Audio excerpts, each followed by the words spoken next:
Hello and welcome to Go Ballistic. After another weekend of chaos in the Scottish Premiership title race, Roger Hanna's here, I'm Jonathon Moar, and joining us in the studio once again is Kris Boyd. You in to grab some of Robert Greaves' clobber that he's brought back from Augusta? Is that why you're here? Yeah, from the Masters. It was good to see him actually.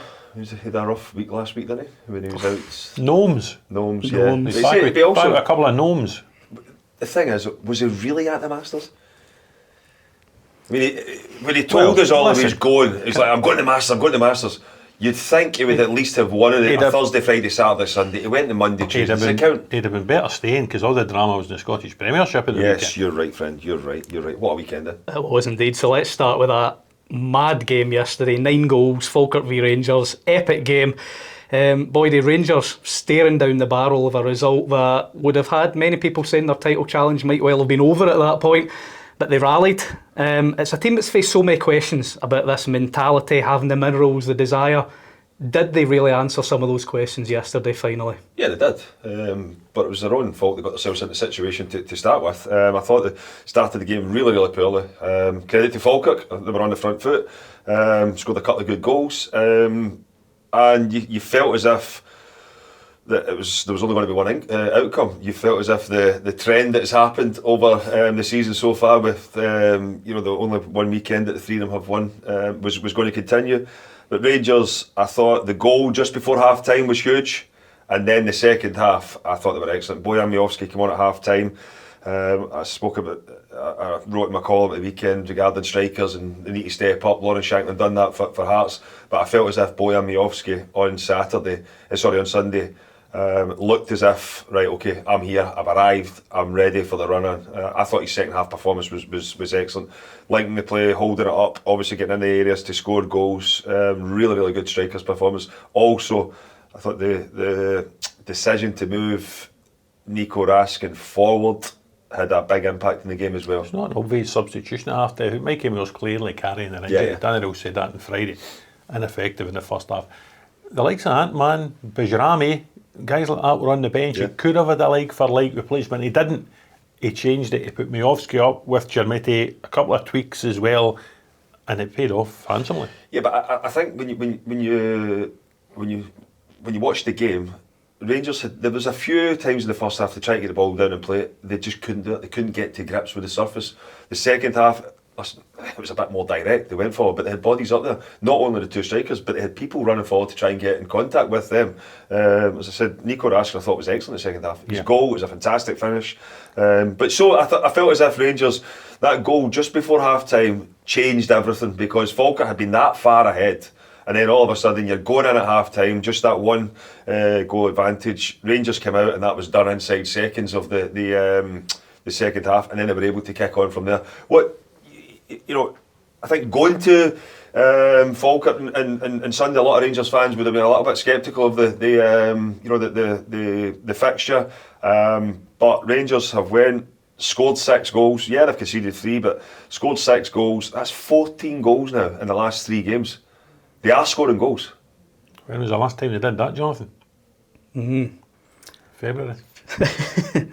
Just get back to Raskin. You've obviously got one of the goals, the one that put Rangers ahead for the first time. He was firing crosses in. He was always up there. Whereas in recent weeks, we've seen him regularly almost dropping in as a third centre back during games. Do you think this should probably be the end of that now? He's just proved yesterday that is where he needs to be playing. Personally, I think Nico Raskin has got this obsession with it because of he's not going to get in the Belgium starting 11 further up the pitch with the talent they've got up there. He sees himself as a 6 that, when he goes and plays with Belgium, he sees himself as a 6 going and starting the moves off, whether that's dropping in between the centre backs. The second goal yesterday as well comes from, and I know Rangers defended a ball from a wider area, but he's deeper than the 2 centre backs. He has to be out there. He ends up marking Ballistier. Leave him. One of the defenders have to take responsibility. Move him further forward, and the goal might not have happened. But as I said, after that, the second half, he was excellent. Moved, whether it was Danny Rowe told him to get further out the pitch, or he took it upon himself to drag Rangers back into the game. But for me, I thought he was all over the pitch. He's closing down in the second half. He's work rate, played a part in a few of the goals as well. Got a goal himself. I can understand why he's You know, the 6 because of the Belgium team, and they once again that. But you look at him yesterday, that second half, and he was playing with a smile on his face. He looked as if he enjoyed it. Why would you not want to move? Or why would you not want to be up the pitch, getting after teams and doing what you're good at? Yeah. It'll be interesting going forward now, because you look at Conor Barron and Chuck Warren, they could easily sit and protect that back line for Rangers and allow him to go further forward. I don't think Asgard, it wasn't his best performance again yesterday. We're seeing it in flashes. Interestingly, and I don't know what your thoughts are, Kasama started in the right. He was moved to the left. I thought he was excellent as well. Well, he's just much better on the left anyway. Yeah. He just suits his play. He's far better on left. You saw that when he came off the bench in the 4-2 game against Hearts. That great run, coming up left hand side and teeing up Chermiti's second goal. That's where he's at his best. He's not a right winger. He's a left winger coming in and on that right foot. So clearly he plays better there. But he's beginning to get a few options. The bench looked stronger yesterday, and that's without Dujon Sterling, without the injured guy. No Romans, no Nadiri. The bench was strong. He had options there when he needed them. And listen, you can look at the negatives and say, oh, they can't continue starting as sluggishly as this. But if you keep scoring 6 goals, you can start whatever way you like. We've spoken regularly, it's just about winning at the end of the day at this point in the season, isn't it, as well? And they've got it over the line. I think in some style in the end as well. Yeah, I mean, we'll touch on Celtic in a minute, but when you look at Celtic, I mean, it's 1-0 at home, and it's the most important thing is the 3 points. But I think there has to be an element of the performance related to that, because you can't keep just performing to get past or to get by. And that's where I feel as if Celtic have been for a number of weeks. Even at Dundee last week, they should have been out of sight. Then the second half, they're just doing enough to win the game, whereas Rangers look as if they're scoring goals. I mean, the much maligned figure as well of Chermiti. In the first half, it just looked, like the Chermiti we've seen for a lot of games. The second half, I mean, 2 fantastic goals. A lot of people thought it was a tap-in. No. If that was just a tap-in, he played it along the ground. Scott Bain saving that. The little touch, just to lift it over his foot, was a fantastic finish. The second one, I've been banging on about it for ages. Use the ground. Hit it into the ground. You don't know what the bounce is going to be. They've done that for the second one. Fantastic finish as well. And, Rangers looked a lot more comfortable, I would say, in the 4-4-2. With Gassama off the left side and the 2 strikers, I felt as if they looked a lot more comfortable in the second half. Saying that, obviously getting the goals when they did helps.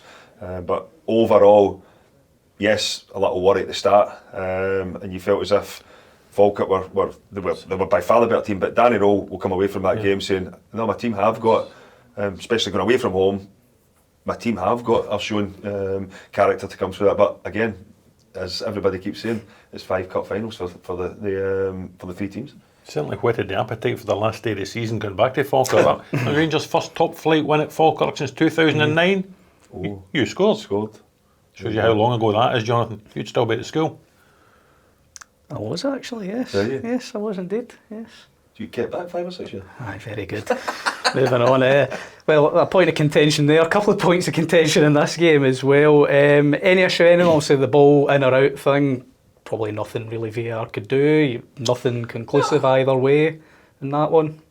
I mean, from where I was sitting, it didn't look out. And we were sitting, just inside the line. The linesman's got the best view of it. Yeah. And that's his job. And he kept his flag down. So, I mean, John McGlynn I thought was excellent after the game. Whether it's in or out, you've got to play the whistle. His team didn't do that. They were punished for it. As I said, it was a big goal for Rangers. It was a big goal because you felt as if, going in at half time, it changed everything. But for me, from where I was, it did look in. Suggestion it landed in the Sky Studio and you headed it back in. And then the other one, I think, this one's only been talked about because the officials have backed themselves into a corner so much with these obvious low-scoring opportunities. Anything in the Magoma one suggests it should have been more than it's reckless. It's high, it's reckless, falls into the yellow card bracket. Calvin Miller has done really well to get there. He knocks it away from, but his touch for me is going away. It's going sideways. It's not going towards the goal. People are saying, from it's the exact same as Robbie Muirhead with Leonard last week. It's not, because Muirhead had knocked the ball past Leonard. He's going in and goal. His next, maybe his 2 touches or whatever to get there, but he would have got shot. Calvin Miller would have to have went there, then, and So for me, I said I think it's it's in the category of it's a high tackle, it is reckless, and that means a yellow card. Not even in the top 5 most contentious This calls weekend. Just in the weekend. This weekend. And just a last point in Rangers, several weeks ago in this, Boydie, we were talking, the pictures would be a bit different then, but you were kind of the opinion you felt Rangers, when it got to this point, probably needed to be top to go on and win the league. Given how close things are now, Rangers just a point behind, does that seem as important to you anymore?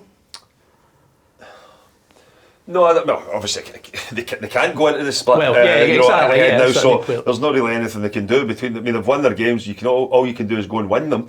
The whole reason for me saying that was, from a Rangers point of view, they were always going to have 3 away fixtures, and it was going to be at Tynecastle and Celtic Park. For me, I thought even if you were ahead, it gave you the safety net of, if you had a hiccup at either of them, then you still had that safety net. They don't have that now, but at the same time, that might be a good thing, because you know you're going to have to go and win these games of football. A lot of Celtic fans will be saying, we've got Hearts and Rangers at home. I don't know why they're so happy about it, because if they haven't beaten either of them all season in the league, and they've not even at Celtic Park. I think you look at Celtic in Saturday as well. I mean, St Mirren, especially second half, had a lot of the ball at Celtic Park. I mean, that would be a worry. I mean, St Mirren's the worst team that Celtic are going to face between now and the end of the season. I know they've got them the cup at the weekend, but when you look at the other teams, Falkirk and Motherwell, Rangers, Hearts, Hibs, they're all teams that can keep the ball off you, that can cause you problems. Celtic will have to improve, but they're still there. They're still in there fighting. As history tells you, Celtic usually finish the season strong, so they're still in there. They will still fancy their chances. A lot of people have written them off, but Rangers and Hearts, they need to continue to win their games. Let's just stick with Celtic then, Roger. So a lot made about the Green Brigade getting back in. It was a full house, trying to create this big positive atmosphere going into this one, and then it ended up another sort of nervy, unconvincing afternoon then for Celtic. What's going on just now in the fact these games keep following these same uncertain, nervy patterns, or Celtic seem like they're squeaking these games out over the line then? Well, they squeaked it out over the line at the weekend. Oxlade-Chamberlain got his goal, having already had one disallowed for offside earlier on. The sort of difference, and Boydie mentioned it in his column on Saturday, strikers tend to get you over the line in title run-ins. You spoke about Shankland and Braga. They both scored for Hearts at the weekend. Derek McInnes was there. Derek McInnes said he wouldn't swap them for anyone. Miovski get 2, Chermiti get 2. The Celtic strikers still aren't firing. Jvanchira, again, didn't score. Iheanacho, who had been the hero at Dens, came off the bench and missed a sitter.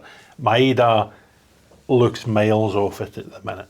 So that is the difference. I think, if Celtic had a striker on form like Braga, or like I've got to say Maswanisi, sort of sitted, he missed it at Tynecastle, but like Maswanisi, it could, they would look better. They don't look as if they're going to ship a lot of goals. I think Trusty and Scales played well again at the weekend. The midfield, the only concern you would have about the midfield would be this fitness thing with Callum McGregor. It was touched, he's missed games, it was touched upon by Martin O'Neill. He'd been a doubt before the game. I didn't know that till after the game. He came off with 20 minutes or so to go. If there was any concerns about Callum McGregor getting into the split, that would actually be more concerning to me than the strikers, because they find a way. It was Oxlade-Chamberlain at the weekend. It's often been Nygren. Sometimes it's been Yang.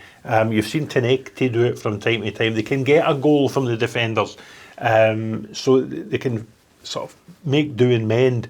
But if anything was to happen to McGregor, that would be a concern. Do you think that midfield 3 will be the midfield 3 that Celtic will use going forward though? There's not a lot of legs in there, is there? I can't McGregor, see, at the end of the season, I can't see Oxlade-Chamberlain playing the 3 games in a week. I just can't. And that's why I'm saying as well, is McGregor at the minute in a position, he's had problems with the calf injury, is he ready to play 3 games in a week? Engels back now as well is a huge boost. Engels is coming back. Yep, he was on the bench. We don't know his standard of fitness. It's going to sound daft, but use a Scottish Cup semi-final to get some of these guys up to speed. Alistair Johnston. Alistair Johnson's another. Callum Osmond was back at training at the weekend. Maybe he could provide an answer to the goal scoring thing. He looked very bright in the very brief window that we've seen him this season. So we don't know. What we do know is they got over the line. Yeah. It would have been far more difficult to say Celtic are still in the title fight if Oxlade-Chamberlain hadn't scored, if St Mirren had got an equaliser, if something had gone awry at the end. But it didn't. They've won the game. They're still there. They're only 2 behind Rangers. They're 3 behind Hearts. They're very much in it. The next game, they play first in match day 34. They play the Saturday evening fixture at home to Falkirk.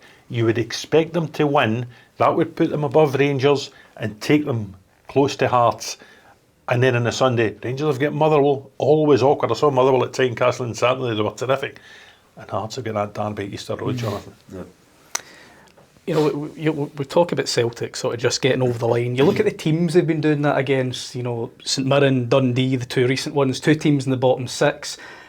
When you look at Martin O'Neill's comments about the concerns with energy levels as well, all of that must be a bit of a concern when you just consider the best teams in the league are Celtic's next opponents. Yeah, I think when you listen to Martin, though, he knows that. You could argue that if he has to deliver silverware for this team, it'll be arguably his greatest ever achievement at Celtic. Because he knows, you can tell the way he's speaking, you can tell it's like we're hanging in there. We are hanging in there. That's all we're doing right now. I don't think it's been pretty at times. The possession from the weekend, there wasn't a shot on target from either team in the second half. The possession, St Mirren's was high. Yeah. You're not used to seeing that with a Celtic team. So I do think there would be some concerns in there, but Roger's right. If they drop points, there would be even more concerns. They've won the game. We can't praise Hearts and we can't praise Rangers for winning games of football, then criticise Celtic because they're not doing it in the way that they used to do it. They're winning games of football. Martin, since he's came in, has he's been able to find a way of getting over the line. And as I said, they're not firing all cylinders, but they are still in the title race. It's a title race that's still, now after the pre-split games, has been led by Hearts. Still a point clear of Rangers. Roger, you were there on Saturday for Hearts taking on Motherwell. For a long time looked like Hearts might be staring down the barrel at a costly result as well, but 2-2 huge late goals to win it. How big did that just feel? It did feel the great Motherwell team goal. Longello scored to put them 1 up. I thought Hearts did actually well to get back in. Braga scored the equaliser, and then Motherwell have missed 3 gilt-edged opportunities. None better than Maswedisi. He's left Hulk at one side, he's left McEntee at the other. He's done everything, and then he sclaffs it past the post. Top scorer in the Premiership. You would have put anything you like on him to score the goal, and that it deflated Motherwell a bit. I think they knew then. Hearts came forward. Where the penalty incident is bizarre. When Kabore hits the deck, I think Lawrence Shankland's about the only person of 19,000 people at Tynecastle who actually appeals for the penalty kick, and he's adamant, and he's chasing Matthew McDermott about the place saying it's a penalty kick, and he's directed to the pitch side monitor. When you see it again, it's going to be controversial.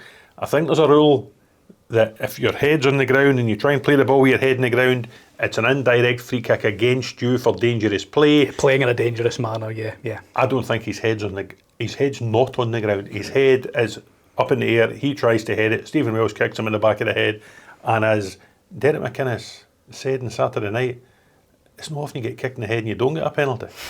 So Shankland, I think his heart would skip a beat when the penalty hit the inside of the post, but it kept his cool, it went in, and then Kabore has just, rubbed salt in the wounds with the third one. But if we're going to praise Danny Rule for the change Majowski for Moar at half-time, I think the change Kabore for Kizaridis was big as well. Struggling right now, Kizaridis. He is struggling right now, and Derek got a strong bench, and at the time I thought, slightly unusual, Braga moved slightly to the left-hand side for a period of time. Braga was over at the dugouts getting instructions as to where to go. That's bold. Taking the guy who's got 17 goals directly out the firing line to put Kabore up at the top with Shankland, but it worked and they got the win. It was a penalty. There's no going to be. It's a penalty kick all day long for me. If a striker had put his foot in there and get kicked in the back of the calf, everybody would be saying it was a penalty. Yeah. But because we don't see it very often, but you can't just kick someone in the head. I mean, it is a penalty kick all day long, and absolutely no complaints about that. Interesting. I thought the way that Hearts went about the business, obviously tried to press Motherwell the first time, went to Fir Park, tried to do the exact same, couldn't get near them. There was more of a cautious approach at the weekend. How did the crowd buy into that? Because, you know, well, you know something, they did buy into it actually, and it was strange. Derek explained that afterwards. He started with a back three. Kizarides was away over on the right hand side, and he wanted a third guy in the middle of the park. Blair Spittle went in with Devlin and Beringamy, because Motherwell have got three in there. They've got Fadinger, they've got Just, and they've got Watt. And Derek was explaining, Beringamy and Devlin haven't played a lot of football in the last period of time, and he just felt physically they might toil to get about these three, you know, Motherwell midfielders. So Spittle went in as the third guy. It allowed Braga and Shankland to go up top themselves, and the crowd bought into it. Even at, you know, at half time at 0-0, you expected a few grumps and groans, and they weren't there. And even when they went one down, they weren't really there. There was a moment, there was one moment that, not the bad miss from Mas when he had another sort of half sight a goal 5 minutes after he scored, and he fired it wide, and there was a couple of murmurs then, but as soon as Braga equalised, everybody was back on board. Derek tweaked it 2 or 3 times. He tried a 4-4-2, didn't quite go. He tried, you know, all manner of different things, but he got there, and that was the important thing. The one downside will be the injury to McEntee. He came off, it was almost missed because it was right at the end of the game. He's done a hamstring. Looks as if he'll miss the derby at Easter Road after the split, and we don't know after that. Thomas Magnuson out for the season as well. Derek confirmed on Saturday night. That's a couple of setbacks, but losing McEntee, I like McEntee. He's versatile. He can tuck in. He can go to full back. He can go into the middle of the park. As he showed at Celtic Park, he's a threat at set pieces. He had a header that brought a really good save from Callum Ward in the first half. If he misses any period of time, that would be a blow for Hearts. Well, it's a major boost for Hearts. You can't really say any more than that. Is Shankland's return. That's 2 goals and 2 starts for him. We spoke a lot about Hearts just getting through that period until he and several other key players get back. But I mean, you just look at it, getting him to sign that new contract could well be the signing of the season, even though all the new signings have got the attention. That could be the big one ultimately. Yeah, I mean, listen, there's no debate regarding Lawrence Shankland and what he brings to that Hearts team. He's a talisman, he's a captain, leads by example. I think, you know, when you look at the weekend as well, Stuart Finlay coming back was huge as well. You know, for me, if you go to the Livingston game, you kind of felt as if there was big gaps between defence and midfield and strikers, you know, centre midfielders to the full. I think when Stuart Finlay plays, Hearts can afford to squeeze the game. They can afford to get as tight as you possibly can because of his pace. And then that allows, you know, there's more players in and around the ball. They've been able to nick it a few times, counter-attack. We've seen goals come from it this season as well. I think having him back as well is huge. Harry Millen, you know, there's others that will be due back as well for Hearts. But there is no doubt, Lawrence Shankland, best finish in the league by a country mile, and leads by example. You know, I think he makes other players in and around him better, and they'll be absolutely delighted to have him back. I do wonder what Derek will do next to Easter Road, because off the back of Livingston, he left out Islam Chesnikov, who had been poor, and they were better for the change. You're right what you say, Kizarides has gone seriously off the boil. Hearts cannot afford any passengers at Easter Road that Sunday afternoon. I wouldn't be surprised if they matched them up, because Altena, you know, speaking about right back, Altena seems more as a wing back as such, would be fair to say. That wouldn't surprise me. And you know what else actually wouldn't surprise me? If Kabore was to start up top with Braga and Shankland's in like a number 10 role, if he just went with the 3 and just thought, right, and just, you know, like kind of 3-4-3. A couple of weeks to wait, obviously, for those games. Hibs, Hearts, Celtic, Falkirk, Rangers, Motherwell, as you mentioned. The first game's up after the split. Let's just look at the bottom end of the table now. Aberdeen have caught plenty of flack on this, and rightly so, for the past few months, but finally got that much needed win. And it's a win that puts them 5 points clear of 11th now. Do you kind of completely look at this with a different narrative now, that they've probably already done enough to get out of it? I wouldn't say they've done enough. No? Well, you mean, saying the 5 points clear. The 5 points clear of Kilmarnock, who are in that 11th spot. Who do they play next? Kilmarnock. So if Kilmarnock have to go to Pittodrie and beat them, then all of a sudden it just closes. Well, I mean, from an Aberdeen point of view, they'll look at it and say, if we beat Kilmarnock, done. Finito. Kilmarnock's not coming back for that or catching them anyway. So that game's going to be huge. It was a big game for not only for Stephen Robinson. I think for Aberdeen as a football club, the run they've been on has been terrible. Kevin Nisbet, obviously, his second goal for me, the first touch is incredible. To actually take it with the pace it's coming in, move it from your left foot onto your right to get the shot away. It was the first touch was incredible. Made the goal, great strike. Obviously, it hits the underside of the bar and goes in. The penalty kick, it's a penalty kick all day long for me. I think Grant Hanley, Olasanya, isn't it? He goes through, gets caught up, tangled up, then he just pulls you aside. The only real concern I would have there would. I can't believe David Dickinson didn't make a decision on this. He's staring right down at it. He didn't give it there, and I cannot believe that was even the worst decision not to give it then. How he goes over to that monitor and looks at that forearm smash and doesn't decide to send off what do you call him? Gamphy is incredible. He's missed one of the most obvious red cards of the season. Yeah.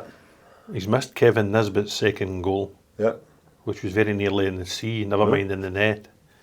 And he's not sent off Gamphy even when he's been asked to have a second look at it. Yeah. And by the way, the compliance officer, who does exist, don't be surprised if the compliance officer has a look at that, because, as you say, he smashed him on the back of the head. It's not even, it's like a reach out as well. It's like he knows exactly what he's doing. He knows exactly what he's doing. Of course it is. Really, really poor. And I don't mind David Dickinson, but he was really, really poor on Saturday. Yeah. Aberdeen, two things. A clean sheet. Yeah. They haven't had many of them. Meet off. And this back three that Stephen Robinson is clearly drilling. Milne, Morrison, Malloy, clearly working them on the training ground, getting them tighter, getting them disciplined. And the 2 goals for Nisbet. He's got the captain's armband. He's got 2 goals. He looked as if he enjoyed the goals against Hibs. Listen, we talked Jinmete and we talked Shankland and Braga. Kevin Nisbet would just be as important to Aberdeen as any of those players to their teams. Yeah. Any chance Nisbet gets a look in for this extended Scotland squad, or is that ship sailed, do you think, for the World Cup? The 55? Yeah, do you think late shout to be included in it? There's a lot of strikers about it, isn't there? You look at Barney, Stuart Ross, you look at Ollie McBurney and Ollie Burke, you look at, Kieran Bowie scored again for Hellas Verona at the weekend. He may make the 55, he won't make the 26. Yeah, I think it was good. Plenty of drama as well at Rugby Park. Kilmarnock and Dundee drawing 2-2. Finished yet? Oh, well, you tell me. I think Ross Hardy's still at the VAR screen when I came in here.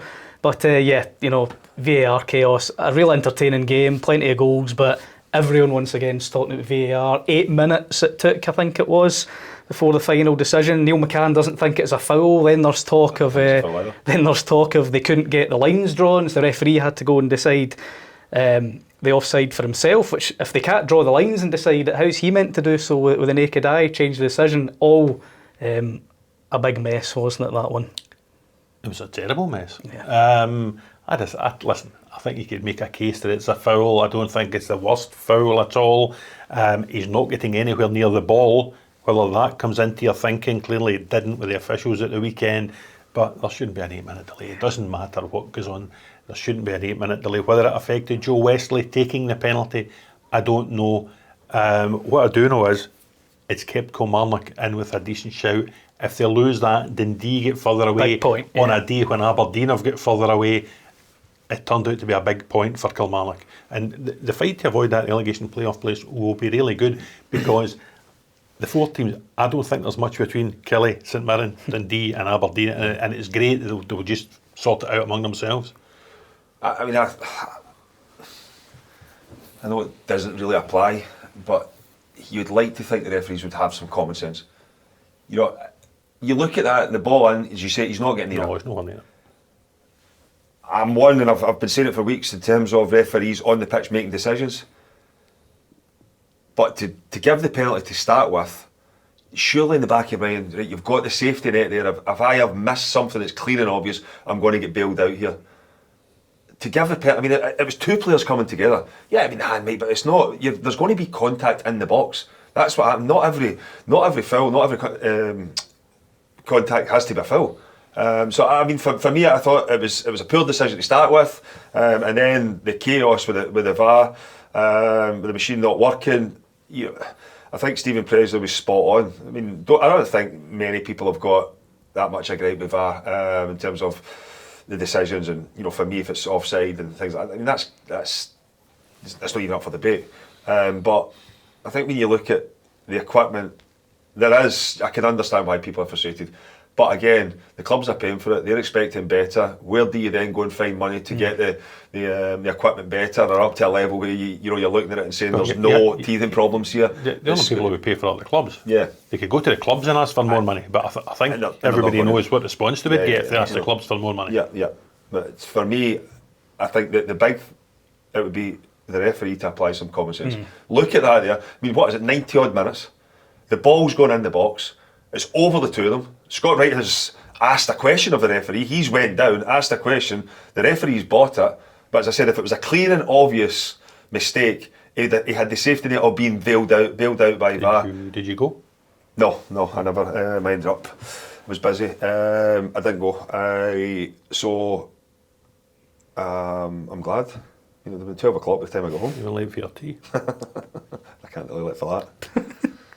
And then just the last game to touch on, 5 goals at Tannadice. Dundee United beating Livingston 3-2. That was the last kick of the game. Livingston could be confirmed down in the next round of matches. That game was just kind of typical of Livi recently, wasn't it? If it was a game that summed up Livingston's season, that was it. Because they go behind,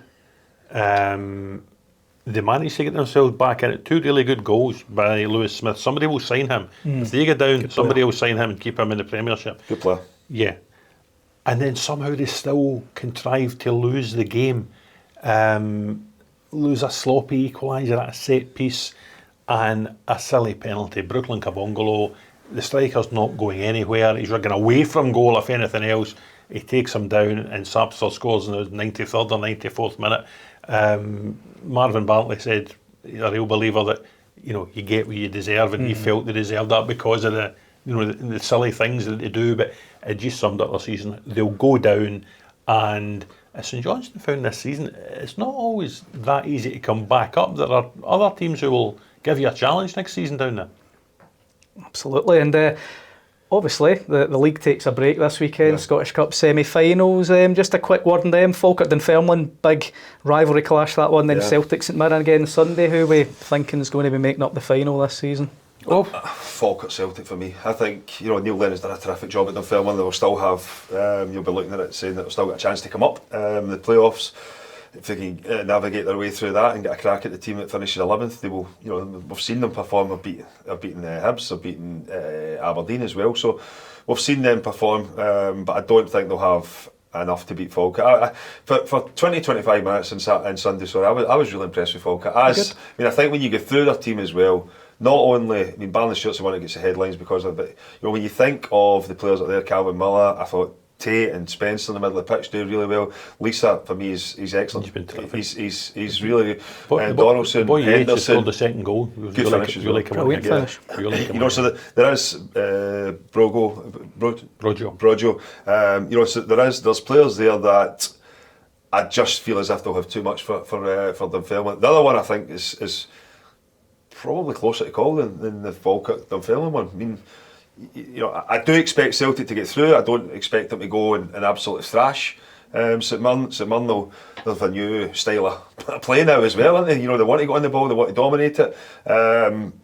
It will be interesting to see how that one goes. I do, as I said, I expect Celtic to go through, but I don't think it'll be easy. The last time they were at Hampden, St Mirren obviously turned them over as well. I just think St Mirren have had their day at Hampden against Celtic this season. Very, very unusual if they were to do it twice. I think it'll be tight, as you say, as it was at Parkhead on Saturday. I think it'll be tight. I think Celtic will do enough. Saturday lunchtime game will be great. You've got to remember Dunfermline have already put 3 past Aberdeen. They've beaten Hibs to get this far. They lost at Partick at the weekend, but they're on a decent roll. Neil Lennon says he will leave players out Tuesday night at Airdrie to have them ready for Falkirk. They'll be competitive. They will give Falkirk a real challenge, but I think Falkirk will get through, and Barney Stewart's going to score the winner, isn't he, against a team that he played for the first half of the season. It's a decent crowd there as well. Two big club. I know they're filming the Championship, but they're a big club. They'll have a 2 big clubs rival at Hampden. So I'm looking forward to that game. Should be good. Looking forward to that one. We'll obviously go over those 2 games next week, as well as looking ahead to the split, and I think we should probably get back through there, because I hear Robert Green... We need to championship. Done. Finito, St Johnstone. For St Johnstone? Yeah, I think so. They don't play this weekend because they should have played Dunfermline. Yeah. So Thistle go to Airdrie. They could get it down to 2 points again. The problem they then have is it could be done by the time they play again, because St Johnstone go to Dunfermline a week Tuesday night. They're there on Friday night at home to Wraith on the telly, so they could get the 6 points that they need before Thistle play again. That's the top end. What about Ross County? Yeah, Again. it's quite remarkable. We went at the weekend, they can no longer catch Queen's Park, who beat them, or Wraith Rovers, or Ayr United. They host Ayr at the weekend, and they just have to win. If they're going to get to Morton or even get to Airdrie, they're going to have to win some games. But not only don't they look as if they're going to win, they don't look as if they're going to score at the minute. It's an incredible decline from a side who were, comfortable in the Premiership. They had an identity about them. You knew what they were. 100%. And, Philippe Clement took Rangers there not so long ago and lost when Rangers were pushing for a title, lost 3-2 up there. Yeah. And nobody was really surprised, because that's what Ross County did to people. And they've fallen out of the league, they lost the playoff final to Livi, and they started badly. And people expected, it's okay, they'll kick on, and they haven't. And they've actually got worse. And they just look destined for League One, and you wonder what becomes of them there. Did Inverness switch with them as well? Playoff final, body. What a playoff final that would be, but for that to happen, Ross County need to get past the games, isn't it? Yeah. But it's crazy when you look at, as you say, like they were established in the. They were a team that would compete, and you look from where they've went to where they're at now is because even at the start of the season, the players they signed, you felt as if good players, 100%, yeah, good players. Yep. They got the other performance. Something's not right. Something's completely gone wrong. A lot of the time when a club declines, you can kind of see it coming. You look at Leicester in England; it was kind of almost like a managed decline, but this just it's a shocker, isn't it? I mean shouldn't be happening. We don't know, but I would imagine the amount of bets that would have been placed at the start of the season for Ross County to win the league would have been incredible. Yeah, absolutely. Incredible. It's not to be. Certainly isn't. Is that us? Well, I was going to say, what is to be is Robert Grave, believe it or not, has brought an array of Empire biscuits in. So, I heard that. Celebrate them coming into the office for once. I heard that. Yeah. You've still got half one down your top. No, me, mate. Look at that. I heard that. I'm going to have one now. There's one thing, it wasn't Andy Devlin who brought them in. No, it wasn't. And on that note, thank you, Jonathon. Thank you very much for watching. We'll catch you here next week. Cheers.